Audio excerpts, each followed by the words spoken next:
Imagine you have spent decades perfecting a machine that represents everything your country stands for. This machine stands for recovery after war, for precision in every detail, for safety that no one can question. Now picture a rival nation approaching you with an offer too large to ignore. This rival wants not just the machine.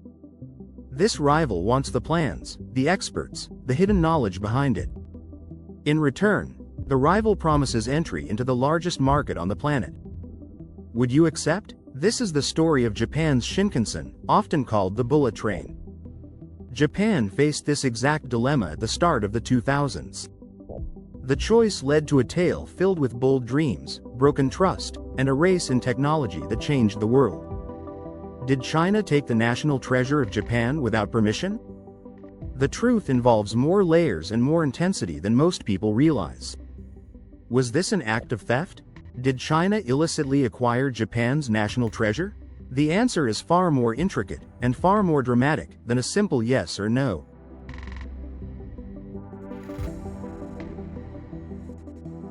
China stood as a nation racing forward around the year 2000. For 20 years before that, the economy grew at an average rate above 9% each year. This growth turned China from a place of central planning and poverty into a center for manufacturing across the globe. The World Bank called this expansion the fastest ever seen in a major economy between 1980 and 2015. Millions upon millions rose out of poverty during this time. Cities expanded rapidly as people moved from rural areas to factories, creating a boom in urban life never seen before. Yet this fast rise hit a serious obstacle. The infrastructure in China, especially the railways, remained stuck in the past. In 1993, trains for commercial use moved at an average speed of only 48 kilometers per hour. Even after efforts to increase speeds in the early 2000s, the system could not handle the demand. Trains struggled to carry people and goods over the huge distances in the country. This problem went beyond simple delays. It threatened the entire economic progress. While nations like Japan and those in Europe had networks of high-speed rail where trains reached over 200 kilometers per hour, China lagged far behind. Leaders in Beijing recognized the need for change. Deng Xiaoping visited Japan in 1978 and rode the high-speed rail there. The experience left a deep impression. Deng dreamed of bringing such technology home. Inspired by this, the government revealed a plan of enormous scale. The plan aimed to create the largest, fastest, and most advanced high-speed rail network ever built. The vision included tens of thousands of kilometers of new tracks. These tracks would link all major centers of economy. For companies around the world that built rail systems, this plan represented the biggest chance to sell products in a lifetime. 3 major companies stepped forward to compete. Siemens from Germany offered the intercity express trains, known for sleek design and strong power. Alstom from France brought the train a grande vitesse, famous for setting records in speed.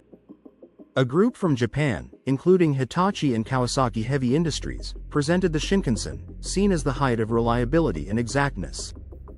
The contest grew intense. Each company wanted to shape the future of travel. But for Japan, the stakes rose higher than mere business. The Shinkansen held a special place in the hearts of people in Japan. Some called it a national treasure, a term the government uses for items of great value in history or art, like old temples or ancient swords. Though not officially listed, the Shinkansen carried the same weight in the minds of many. The Shinkansen began service on October 1, 1964, right before the Olympics in Tokyo. It marked the first true high-speed rail in the world. This train symbolized the recovery of Japan after the war, like a bird rising from destruction to become a leader in economy and technology. The Shinkansen cut the travel time between Tokyo and Osaka from almost 7 hours to 4. This change transformed how people worked and lived. What made the Shinkansen truly special was the record in safety. In the first 40 years, it carried more than 6.4 billion passengers, a number larger than the population of the world at that time. Not one person died from a derailment or crash during those years. This achievement came from a culture of careful maintenance, strict operations, and a drive for perfection in every part. When China asked for the technology, many in Japan resisted strongly. Yoshiyuki Kasai led the opposition. Kasai served as chairman of Central Japan Railway, the company running the busiest Shinkansen line, the Tokaido. For Kasai, the company built trust, not just trains. Kasai refused to join the deal with China because the terms did not suit the situation. The resistance went beyond business. Leaders in Japan believed the real strength of the Shinkansen lay in the unseen parts, like the culture of safety and the knowledge gained over years. They worried China would copy the parts without grasping the deeper meaning. Kasai later criticized the rail system in China for ignoring safety and running trains too close to limits. Kasai said pushing limits like that would never happen in Japan. This fear centered on more than stolen ideas. If China copied the train and then had accidents, the reputation of Japan for perfection could suffer worldwide. The deal felt like a battle between ways of building industry. China knew about these worries from the company's bidding. Leaders in China also knew the power they held. The market in China dwarfed others. The Ministry of Railways set firm rules. The strategy called for market access in exchange for technology. Companies had to partner with state-owned firms in China. They needed to share key technologies, from systems for propulsion and braking to controls for signals. Products had to come together in China, carry trademarks from China, and include any future advances. This setup turned a sale into a teaching program. China paid top companies to create rivals for themselves. This approach showed smart use of position. The market for high-speed rail stayed small globally. A deal this big came once in a generation. The companies competing, Siemens, Alstom, Kawasaki, fought each other fiercely. If one refused the terms, another would take the chance to enter the future market. Siemens from Germany learned this lesson first. In 2004, during the initial bids, Siemens asked for more money and offered less technology. China excluded Siemens completely. The next year, Siemens returned with new people and lower demands. Siemens won a big contract for trains reaching 350 kilometers per hour. The lesson spread. A leader at Kawasaki admitted that with rivals from Germany and France ready to join, Japan could not stand aside. The pull of the market overcame the risks. In 2004, the group from Japan, led by Kawasaki Heavy Industries, agreed to the terms. This choice stirred controversy. Central Japan Railway stayed out, but Kawasaki saw a chance too big to miss. The contract covered 60 sets of trains based on the Hayate model, the E2-1000 series of Shinkansen. The value reached about 9.3 billion RMB, equal to roughly $1.5 billion then. The agreement planned steps for building in China. The first 3 trains came fully made from Japan. The next 6 arrived as parts to assemble. The last 51 trains came entirely from factories in China, run by the partner CSR Qingdao Sifang Locomotive and Rolling Stock Company. This move shocked industries in Japan. Companies like Hitachi and Nippon Sharyo had said no to the demands for sharing technology. They viewed the action of Kawasaki as giving in, putting company profit above the good of the nation. For Kawasaki, the risk seemed worth it. The deal brought huge fees for licenses. At first, everything followed the law. Papers were signed, payments made. But doubt began to grow. Japan thought the license covered use inside China only. China saw it as a step to build something bigger. After the deal in 2004, the early years looked like a positive partnership. Kawasaki acted as teacher. Dozens of engineers from China traveled to factories in Japan for deep training. Engineers from Japan went to Qingdao to guide the building of first trains. The results, called CRH-2A trains, looked just like the E2 series from Japan. To most eyes, these trains matched the originals, with new colors and marks. The work seemed successful. China gained trains, Kawasaki earned money. Underneath, a larger change happened. China did not just follow steps. China learned to create the steps. The strategy in China followed a clear plan: introduction, digestion, absorption, re-innovation.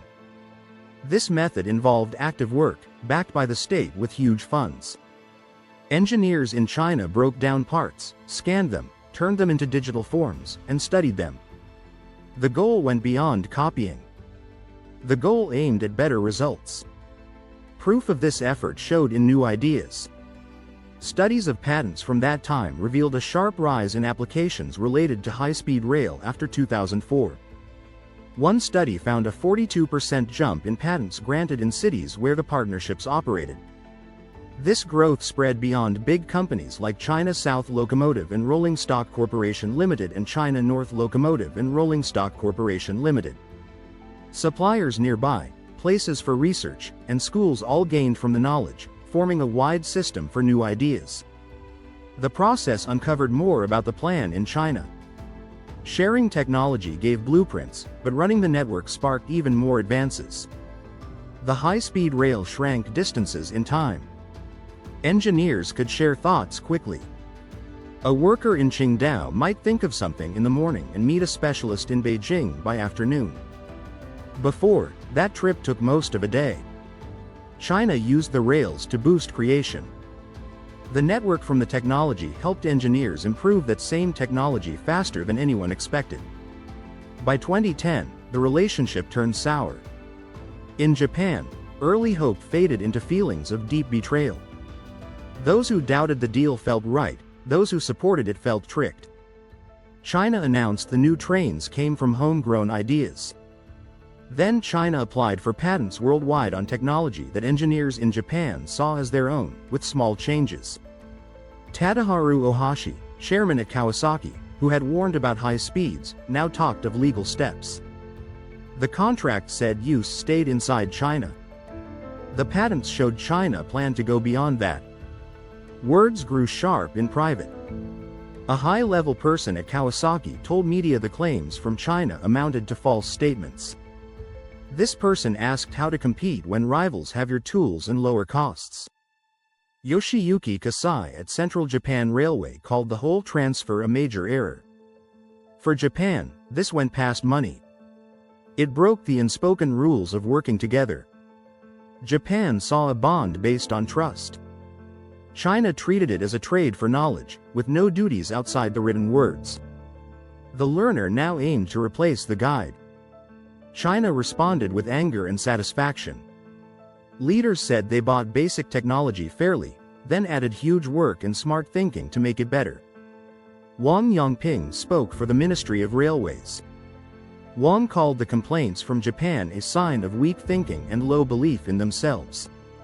Wang said the Shinkansen and trains from China existed on separate levels, thanks to new ideas from China. China backed these words with real progress in building. Changes went beyond looks. Trains from Japan like the E2 series ran at about 275 km per hour. The CRH380A from China reached 350 km per hour steadily, with a top design of 380 km per hour. This marked a big step ahead. Engineers in China reshaped the front and body for better flow through air. This cut resistance by more than 15%. Key for saving energy and staying steady at high speeds.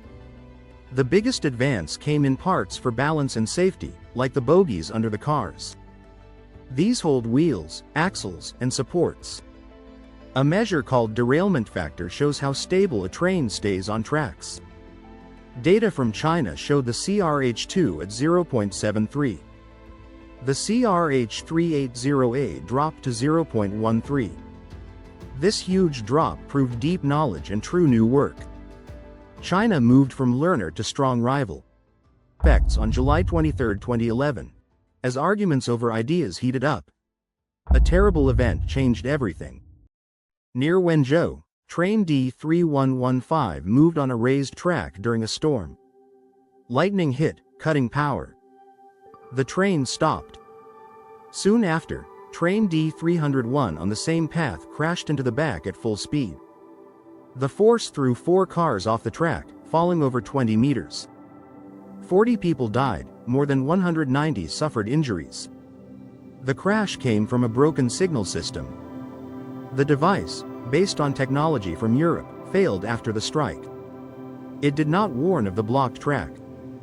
Mistakes in oversight let the second train continue. The world focused not just on the crash, but on what followed. As teams searched for survivors, officials brought machines to dig holes and bury the broken cars. They said this cleared space for rescue tools. But people in China and abroad saw it as hiding facts, controlling the story, and avoiding truth. Anger spread fast on social media. This event and the poor handling became the strongest proof against the way China built high-speed rail. It matched the warnings from people like Yoshiyuki Kasai about hardware without the core values. For Japan, it confirmed every worry. China chased speed and claimed new ideas while ignoring advice, leading to loss of life.